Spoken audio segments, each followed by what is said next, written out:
All right, here we are with Ahmed Serghini, the founder of Sol Protocol. Ahmed, it's great to have you on the Defiant. Welcome. Well, thank you very much for having me. Awesome. So would love to learn more about Sol. If you can get, started from the very basics, a bit on your background, that what led you to founding Sol.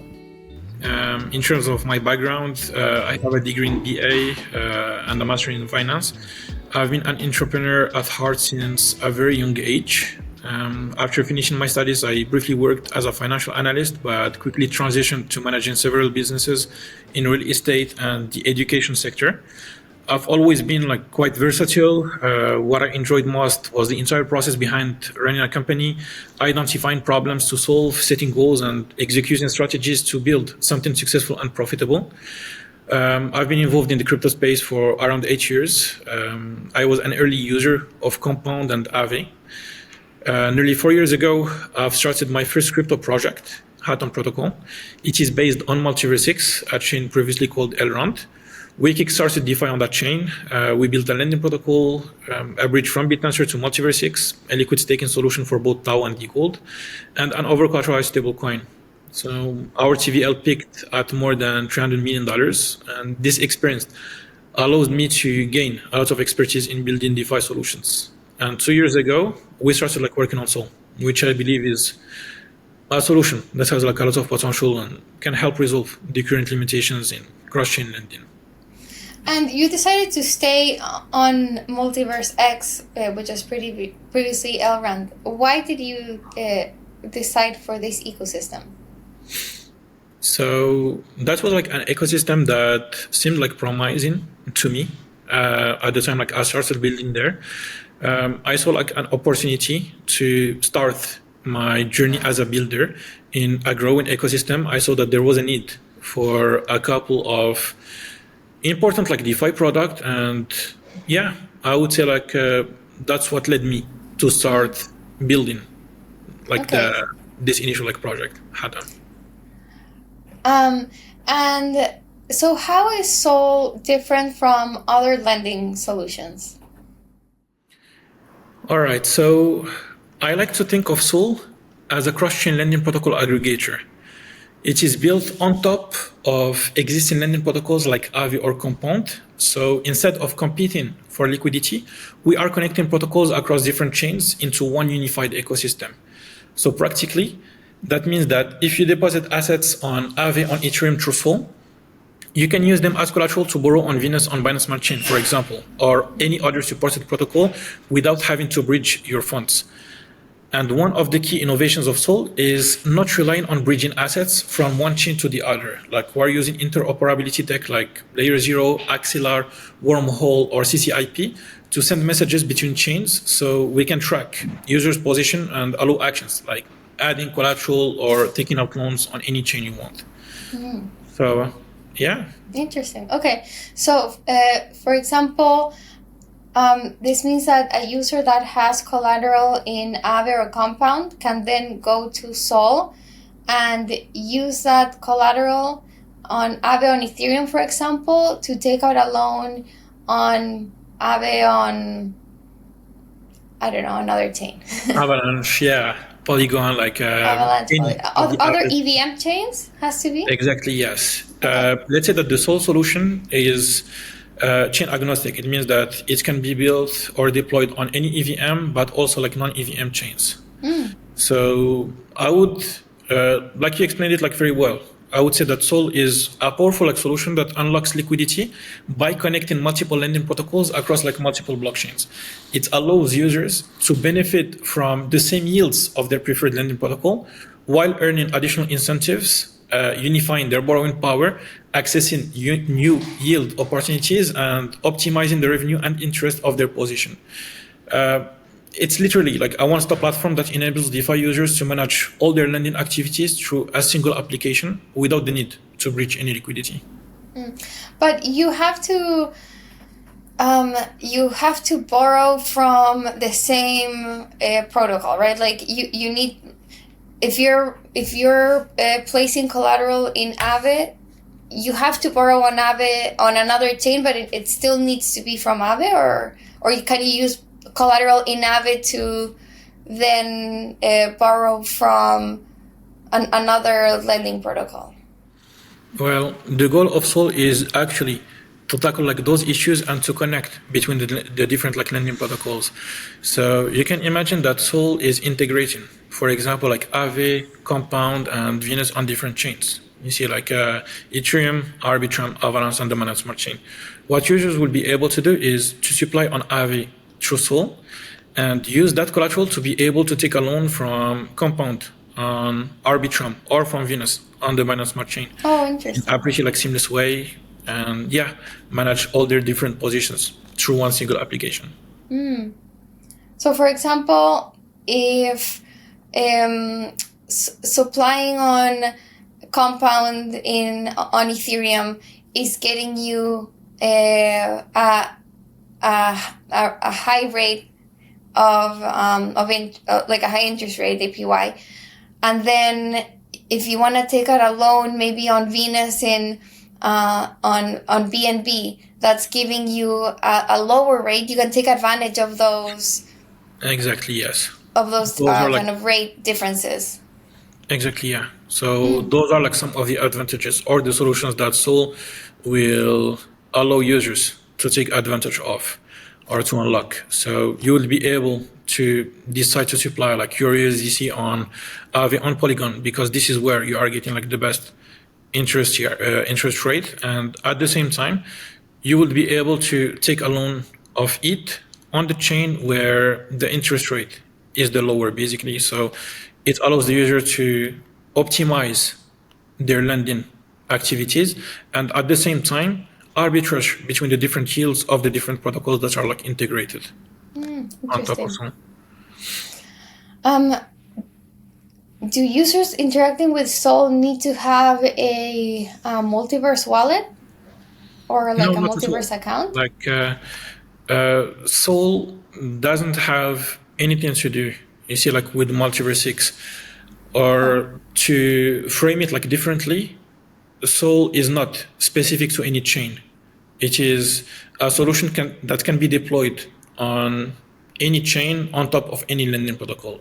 Oh, I see. Okay, so you started at Multiverse X with Hatom, but then with Sol is a multi-chain solution.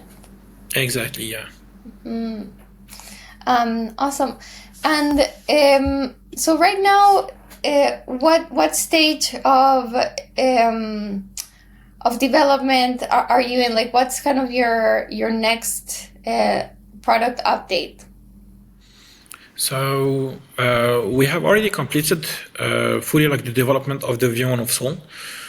We've integrated like layer 0 as a default mechanism used to communicate between chains. In addition to that, we have been able to optimize the whole infrastructure to also include other technologies like wormhole, XLR, or CCIP. So those technologies are kept as fallback system, allowing us to be censorship resistant and to not rely on any technology, which means that in case there's like any issue with layer 0, users will always be able to use any of the other integrated technologies to be able to perform their crosschain activities. We have like nearly completed our first audit with runtime verification, and at the moment, I would say like at the moment this podcast like will be live, we will most probably have already started our public testnet campaign. Okay, so right now you're working towards testnet, and are you incentivizing the use of testnet? So during our testnet, actually, we will also be holding a quest program where users will be able to earn seats only for performing actions on the testnet.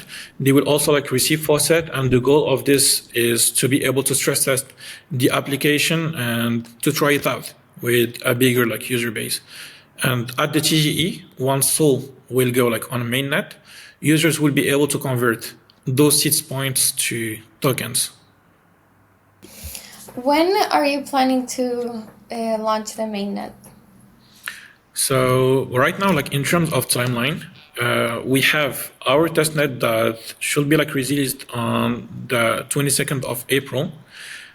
So about like 4 weeks afterward, we will be holding our public sale. And I would say that around like Q3, like end of Q3 2025 to beginning of Q4 of this year, we should be like following up with the mainnet release along with the TGE. Okay, so the mainnet and TGE will be done at the same time? Exactly, like there will be like a whole strategy like put in place. The mainnet will be first, actually, and a short period after the protocol has been live on mainnet and has been able to attract liquidity, then we'll be able to follow up with the TGE of the token. So one thing like really important for us is we wanted the protocol to be live and the different utilities of the token to be like available before actually like starting with the TGE of the token. Makes sense. So how is the SOL token going to be used on mainnet? Yeah, so I would say that what we try to do actually like during our approach is to put the SOL token at the base or at the heart of the whole ecosystem. So we think that if a token like doesn't have a real utility, like there is no point in issuing one. So we've been like really attentive about like giving the SOL token actual purpose and value in our ecosystem. So to start like with the explanation, it is important to understand that on the revenue side, SOL got like multiple streams of income. So we can apply a reserve factor on both the supply and the borrow sides. We can implement a base fee on each cross-chain borrow interactions, which is like especially like powerful since it's tied to volume and not TVL. So it's a revenue similar to DEXs, with the difference that we are not splitting the revenue with LP providers. We also like collect penalties through liquidations and even fees through flash loan services. And we can integrate Stargate, like solutions like Stargate, and earn some of the fees they charge from any liquidity we route there. So in other words, the protocol has the potential to generate a considerable amount of income. So how do we use that revenue to drive like utility? So besides governance power, we will implement a buyback module where all the revenue of the protocol will be used to buy SOL tokens from the open market, creating a constant selling pressure and more trading volume. Creating a constant buying pressure and more trading volume. Those SOL tokens will be redistributed on the different money markets to increase the yields offered by SOL and to always keep them more attractive for users than the ones of the base protocol. In addition to that, like token holders will be the ones defining what we call the gauges and the emissions, which means that they will decide on the money markets where the revenue will be distributed and also how much will be dedicated to each money market. We will also introduce a position boosting module where users must supply liquidity and boost their positions with SOL tokens to be able to claim a portion of the protocol revenue. And the additional yields generated will be based on their liquidity and also a ratio of SOL tokens stacked. And finally, like the SOL token will be able to get used as collateral to take out loans within the integrated lending protocols, but it will have a defined supply and borrow cap. So yeah, this is like how we're creating like value for the SOL token and like real utility. And then I'm curious on how liquidations work with kind of these loans and with these kind of supply and lending from different protocols. Like what if you get liquidated in one protocol, but your loan is on another protocol? How is that handled? So without like going too much into the detail, how I would explain it, like liquidations are happening in the same manner. You see, like that they take place on traditional like lending protocols, with the only difference that you are like interacting with positions that might have assets on different chains. So once SOL, or let's say that once a position is deemed insolvent and is like liquidable, anyone could interact with the protocol, select the loan that he would like to repay. You see, like on like any loan available in that position, and also define, you see, like the collateral that he would like to seize based on what is available. on that specific position. So the process is pretty straightforward, and the liquidator is the one to choose like the loan that he wants to redeem and also like the collateral that he would like to receive. So if the loan is on Ethereum, he would need to like repay the asset on the Ethereum chain, and he will be receiving like the collateral on the chain where it is like located. If it is in Polygon, he will receive it in Polygon basically. But how does the chain where the user is supplying collateral know what they have borrowed against that collateral if they are not doing it on the same protocol? Like, how will the chain know that a position is solvent or not? All right, so this is like a very good question, and it tackles directly like the topic of how the stack, like basically Sol, is built. So Sol's architecture has several like key components, each playing like a critical role in ensuring like the system efficiency and security. So central to Sol's crosschain capabilities is what we call the controller contract. Like this component oversees all crosschain activities, calculating users' risk profile and allowing essential crosschain actions such as borrowing, removing collateral, or liquidation positions for users deemed solvent. So the controller also gathers and stores vital market data such as exchange rates and asset prices alongside user balances across all supported money markets on all chains, ensuring that the system operates with up-to-date information. It means that whenever a user is performing a cross-chain interaction, such as like adding collateral or taking a loan, that controller smart contract is always updated to keep track of the up-to-date position of the user. Okay, so like this is the control, like this is the smart contract with which the liquidator is interacting to be able to perform the liquidation, basically. I see. Okay, so the Sol protocol there acts as sort of an intermediary or kind of like a messenger between the different protocols, kind of aggregating the different positions that a user has open. Exactly, yeah. Because like all the liquidity goes through Sol first before being deposited on the specific lending protocol. Like all actions are first like stored at our level and allows us to track, as you explained, like the overall position of the user on all the chains or all the lending protocols with which he is like interacting. I see. Okay. And then, okay, so what happens there is you layer different fees, right? Because you'll have to pay the base protocol fee plus the Sol fee, but you're betting that the opportunity to arbitrage between lending protocols will make up for those higher fees? So initially, what we will do is follow like an approach where Sol is only like replicating the fee of the base protocol. The goal is for us to attract liquidity, to grow the solution, and to showcase the problems that we are resolving through it. So we have the possibility to add later on like a fee on both like the supply and the borrow side. But at the beginning, for users, like the experience will be like pretty seamless. They will be able to earn the exact same rates that the base protocol is offering, in addition to the fact that Sol will constantly distribute like additional incentives on top of that, coming from our revenue from our other sources. So cross-chain borrow, flash loans, liquidations, and so on, which will allow us to always make Sol's APYs or like Sol's rates more attractive than the ones of the base protocol. Okay, interesting.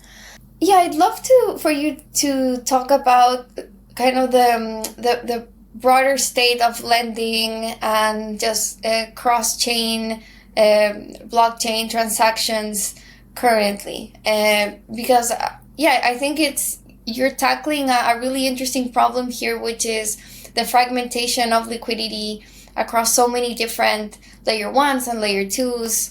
In the ecosystem, as the ecosystem has matured, we have so many different options, which, is good, but also makes it more difficult to interact. So yeah, would love kind of your take on the current state of like cross-chain transactions and lending. I would say that DeFi in general like began with a simple but powerful goal, which is like giving anyone anywhere access to financial services without relying on a middleman. So lending opened the door for everyday users to borrow, lend, and earn yields on their assets, which were opportunities, let's say, that used to be reserved for large institutions. This shift attracted like multiple billions of TVL to the different lending protocols that were launched, which proves that there is a real demand for those kind of services. But as DeFi expanded, it became scattered.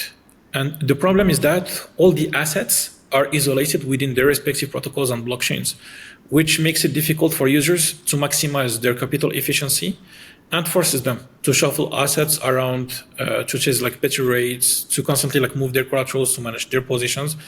And this constant like back and forth leads to unnecessary complexity and creates like idle capital. So what we really need is a more unified approach that connects these isolated protocols so users can access lending opportunities across multiple chains without the hassle of moving their positions across different protocols. And that's the vision behind Sol, to rethink the lending infrastructure and unify liquidity and borrowing power across multiple blockchains and protocol with the goal of solving the problem of fragmented liquidity. Awesome. Yeah, it's a really great take on an important problem that we're seeing in crypto. And then to wrap up, as Sol continues to develop and grow, what role would you like it or would you envision it having in the blockchain ecosystem in the coming years? Let's say that to give you like a sneak peek about how we envision like the future of Sol. So once we solve the cross-lending dilemma, unify liquidity and achieve a good TVL, we will immediately like start working on integrating like real-world assets. We believe that DeFi is still a niche field and its liquidity is insignificant compared to the metrics of traditional finance. So through this integration, we want to allow treasury bonds, stocks, and tokenized buildings, for example, to be used as collateral to access liquidity in a cross-chain manner. And with the proper execution, Sol has the potential to become one of the biggest banks. Amazing. Well, that's a really exciting vision. And again, I think it's a really innovative solution to an important problem. So yeah, we'll definitely be covering the testnet and then mainnet and TGE. So yeah, all the best for what's coming. It's going to be a big year for you guys. Thank you very much. We aim to make it one. Yeah. Amazing. Thanks so much, Ahmed. Thank you.